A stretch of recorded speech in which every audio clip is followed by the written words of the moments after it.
I guess we lost that in the first half. A bit of a mountain to climb against a team like that, to go 2-0 down. Yeah, no excuses. I just told the boys in there, that's a game and a half they haven't turned up. And yeah, I don't know if they realise what an opportunity they've got. These things don't come around in football often. We've been on the good side of it where we got in the playoffs a few years ago, missed out by a point, and absolutely nowhere near it last year, and deservedly finishing 11th. So they've now had 2 opportunities to cement this place, and for a game and a half they've been nowhere near it. And it's not systems. Personnel have changed in terms of the forwards, the midfield. The back 4 have been the same all the way through, but we've rotated the midfield, not rotated, but we've changed it because of injuries, and I look in training and see who's up for it and give them an opportunity, and it's been working for us. But these last 2 games, especially the first half today and all of last week, nowhere near it, and they could see this opportunity go away from them, and it's nothing me and the staff can do, because we're not going to change the way we play. You know, it's got us to where we are. Yeah. The players have bought into what we want to do, but they've got to show a little bit more, Jim. And I've praised them, and I told them in there, I always praise them. I always stick up for them. But when you decide to serve up a game and a half of nothing, when we're in a great position, great following last week, a great following again today, it's hard to take. It is hard to take, but if I'm downbeat and I'm miserable, it's not going to help them. It's frustrating for everyone, but we're still there, and let's get it right. If we fall over the line, it's still a good season, and that's what we've got to look at. You know, I don't want that, but basing on a performance and a half that we've had, that's the way it could be going. But we'll get back on the training ground next week, work hard, and see where it takes us. But that was a good side. They was a very, very good side. Worthy champions. Like I say with Mark, I've congratulated him and his players. Worthy champions, but you've got to have a little bit more about you. You know, I've got some men in them changing rooms, and they've got to have a little bit more about them as a group, because they're the ones that get all the plaudits if you do get promoted. Not the manager and the staff. It's the players, because they're the ones that go out there for 90 minutes. But they've got to show a little bit more, I think. I thought we showed them far too much respect really in the first half.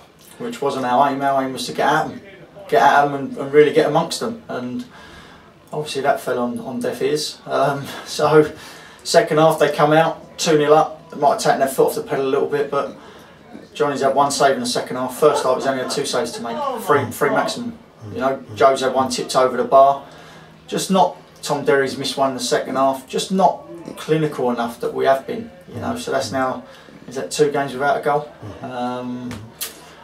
Which I've got to praise my front boys, because they've got us from a negative goal difference to a positive, and they're having a little blip at the minute. So, but they've got to get their shooting boots back on, and when chances come along, got to take them, because this stage of the season you don't get many, and you've really got to take them.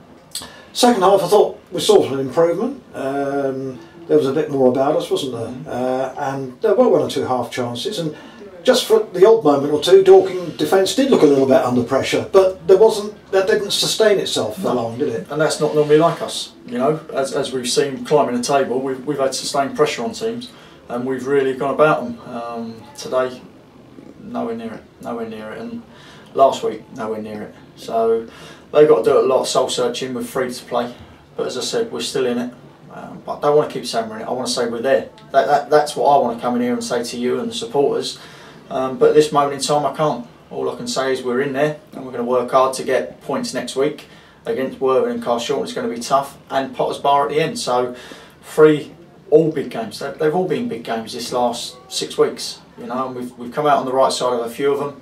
It's just these last couple we haven't been at the races. No, definitely. I think most of us would have to agree with that, if I'm honest. No, and I get it. I get it. You watch the same game as I do. The players playing the game, and like I say, it's the wrong time of the season, and then people are going to say, "Oh, we've got that blip again. We're going to be losing it." Dorking are a good side. you know, but you still got to put up a bit of fight, and we didn't in the first half, and we come unstuck. If you don't compete against teams and let them have the free run of stuff, and make easy mistakes for them to punish you, then that's what's going to hurt us. So we need to get back to where we was, clean sheets, creating chances, scoring goals, and we'll be all right. And like I say, we will be all right. We will be all right because we're going to work hard to make it all right. The players believe they can do it. They want to do it. So it's now down to Tuesday training, Thursday training, then off to Worthing, which is a massive game. You know, they got beat today, I believe. Huge game for both sides, really, isn't it? Yeah, but everyone is. We've got to play Carshalton because people are going to be scrapping for points and places. So we've got to play them as well. Stortford are creeping up in there. So it's tough. It's tough, but it's the ones who hold their mettle and have the balls about them to stay in there and think, I've got something, I'm not going to let it go. And in a way, if you're a semi-professional footballer, this is the sort of occasions you live for, isn't it? This is what you want. Surely. You don't want to be coming to the last 4 games, 5 games of the season being mid-table. You don't want to do that. What? You've got something to play for, you've got something to hold on to. You've got something to really strive towards, and that's the playoffs. And like I say, we haven't looked nowhere near it the last game and a half. And preparation's been the same. The way we've been doing things, the way we've been asking players to do things is the same. But it's just not happened at this moment in time, but we'll get it right, and Friday, we're going to hopefully it turns on Friday. Definitely. Well, thanks very much indeed, Steve. Cheers, Jim. Thanks, mate. Craig, do we just have to accept sometimes we've come up against a side who were better than us on the day? Yeah, I think so. You know, first half we wasn't good enough, but credit to them, they were good. They moved the ball really well, and the rotation in midfield was good, and it caused us a few problems. I don't think we helped ourselves.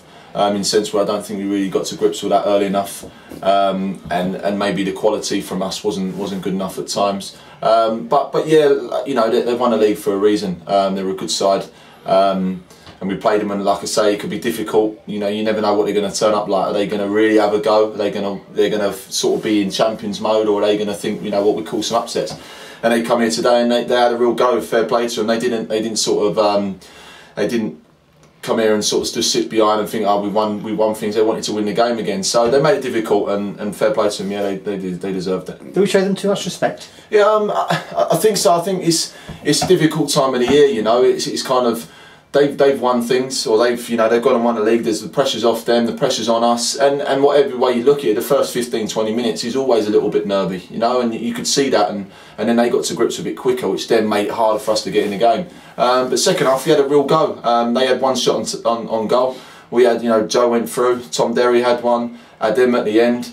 You know, there's a couple of goal line scrambles. Sonny had a header. So when you look at that, they haven't had many more chances than us. You know, they took their chances in the first half very well. Johnny made a really good save. So on chances, it wasn't a great deal in it, but they used the ball a little bit better and maybe seemed as if they were, really, really dominant. It's just on another day, we take Tom Derry's chance, you're 2-1, and then you're having a real go. So can't be too down about it. We've got 3 games left to play. We're still sitting in third. Of course we're confident. The boys are fully confident, and we know what we have to go and do. But at the end of the day, we have to go and do it. It's all right saying it. We need to go to these games and pick up wins. And the Easter games are tough, aren't they? Worthing away, Carshalton here, both of which are fighting for one of the places that we want. How hard are those 2 games going to be? When you're going for something coming to the end of the season, which you want to be, you start the season, and if you're a player or you're a manager, you make sure that come the end of the season you're playing something. And you're fighting in there and you've got yourself a chance. So no game is going to be easy. Now, whoever we play, we could have played bottom of the league. It's hard because they're fighting for their lives. Mid-table side, they want to cause upsets and they want to sort of upset the apple cart in the top of the league. So any game now come the end of the season, unless you're both mid-table with nothing to play for, there's no easy game. And for us, there's going to be no easy game because we have to cement that place. So, I mean, whatever comes with it is pressure, but that's the whole point of playing football. You play football for pressure because you want to win things. So we just need to make sure that we embrace that and we just take that on the chin and we sort of get to grips in training like we will do. And then come Friday, we'll be ready to go and make sure that we do what we need to do, which is a job to cement the playoffs. About your own performance, first start for a little while for us. You had obviously the hernia operation, and then you went out on loan to get some match fitness. How did you find it? Okay, obviously it's going to take it took me about 20 20 minutes or 25 minutes to get into the full grips. Like I say, it's a tough game to come back into because you're chasing shadows sometimes because their movement is so good, and you know, the pace of the game is different to the Ryman North. But you know, I've been playing for most of the season with a hernia, and I didn't realise quite how bad it was until I had the operation, and now I'm able to move a little bit freely and a lot better. So hopefully, with the games sort of coming in thick and fast now at the end of the season, it's perfect timing for me really to have had that done. Got the 5 games that I needed at Grays and be able to kick on and help the boys get over the line. Does it change the middle of the midfield a little bit when you've got, say, you and Deshaun in there, who I suppose both very comfortable defensive midfield players, although obviously, you know, you can thread a pass through. Is it different to say when it's someone like Biro or Parky? How different is it? To be honest, I've not played in the 2 this season alongside anybody, just like sort of me and the other person. Normally we're in 3, so it's a very different role. I'm used to sort of, it's been me and Parky and then someone in front, so that's their job to go and do that.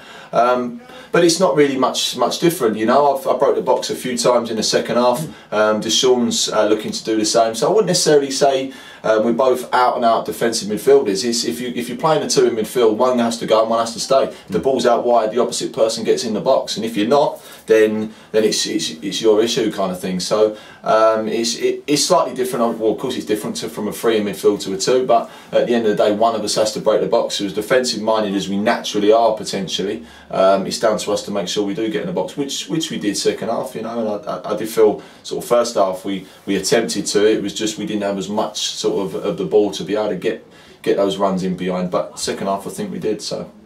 And your loan spell away, I mean, it's just unlucky. 1 week after you're going away, Parky gets his injury. Yeah, I know, God, that's rotten timing, that is. Yeah. Presumably you've been following how we've been getting on there, and whether you've still been training with us or training with Grays. Yeah. How did that loan spell work out for you? No, it was kind of one of those where Tom Beer and Tom Parkinson were fully fit and they were going and playing, and the gaffer said, look, we need you to get some games, because, and I said to him I needed to get some games, and that was purely all it was. I wasn't gonna, you know, from a hernia operation, like I said, I'd struggled for a while, and that's why I was sort of sitting out on the bench, and a lot of people don't know that, but the gaffer knows that, and the gaffer knew that I was around and needed if needed, but he didn't really understand quite how bad it was, and he decided to have it done. So, and then once we got to grips with that, it was get out and get some games, and then it was just the way it goes. And you know, I was speaking to the gaffer all the time and speaking to the boys, and it just goes to happen. Unfortunately, you know, gutting something like that with Parky, and it's like, look, let me get back and help. And I said to the gaffer, I'll come back. He said, you can't until the loan's up for the first month. So it's really frustrating. Then you see with Biro and stuff as well, and Joe's had to play 2 games out of position. You think, I'm sat here like, you know, I'm of course desperate to get back, but it is what it is, and the boys have still got the wins anyway. So it's kind of now just go back to how it was now. So now finally you've won honours. You know what it takes to go over the line. Those last 3 or 4 games of a season. Yeah. What does it take? What can that experience that you have bring to some of the younger players here to make sure mentally you're ready for that? Yeah, I mean, I just sort of try my best to kind of, after a result like that, it's kind of not to get too down, you know. Once when we won the league, we got promoted, should I say, with Dover, I always remember it, and we played at home, our last home game, and we had 2 games left, and we should have won that. We played, I think it was bottom of the league, I think it was Whitehawk at the time, at home, and we ended up drawing 0-0, and we was all over them. And I kind of lost my head afterwards, and just, you know, because I felt that we'd blown that opportunity, and it was kind of, if the other team that we're going to get in there won their last game, we couldn't do nothing about it. And the manager pulled me afterwards and said, like, you know, we need you to rally the troops here. You know, I was captain at the time. He said, we need you to rally the troops. It's important that we just stick together. There's 1 more game to play, and we got in there and ended up absolutely steamrolled the playoffs and got promoted. And that's my biggest lesson, I think, in terms of getting promoted, is you just have to have that togetherness and keep going and just keep believing that it will come, and then you go and make sure that no game is, you know, every game. We still got 3 games to play. We still got 3 games to cement it. So it might be going to Worthing. We win that on Friday. We go and win the next 2 games. It's done. You know, it might be come down to Potter's Bar. So we just got to make sure that we just keep going until we're over that line. So hopefully that's just how I try and help out the boys as much as possible off the pitch. Do you know that Dover game, by the way? Yeah. When you were with Dover? Yeah. Havant's last game. That's it. Season was here. Was here. We saved a penalty. Yeah, that's right. You wouldn't have got it. Yeah. And you couldn't write it. You couldn't write it. Like I say, it was a Tonbridge. Unfortunately, we're already down. Yeah. Comes and played at Havant and Waterlooville. We've got lots of money, loads of, you know, goal scorers, and you're thinking, you know, it's done for Tonbridge, and this is what I say in terms of other teams. You know, it's no easy game because Tonbridge were down, and you think, oh, they're not going to worry too much. You know, it's having to go and winning, going to get in the playoffs, and like you say, save a penalty, end up drawing 0-0, we go and win. You know, we struggled against, I think it was Hayes and Yeddingside at the time, and we struggled to beat them. I think it was 2-1. And we scored really late on, and it just goes to show we were checking, seeing what's going on, and we got through. And then, like I say, then it kicked us on with the playoffs, and we steamrolled it through. You know, against Sutton and a couple of, and then the final as well at Ebbsfleet. So, you know, it's like you say, it's just never over until it's over. You just got to keep going. And like I say, it's gutting in a game like that at the moment. You know, it's gutting to. We could have cemented it last week and this week. We know that. But we've still got 3 games to go to cement it, and we will do. You know, I'm confident that we will do. Good luck for this last 3 games. Cheers, guys. Thank you. Cheers. Well done, Craig. Thank you.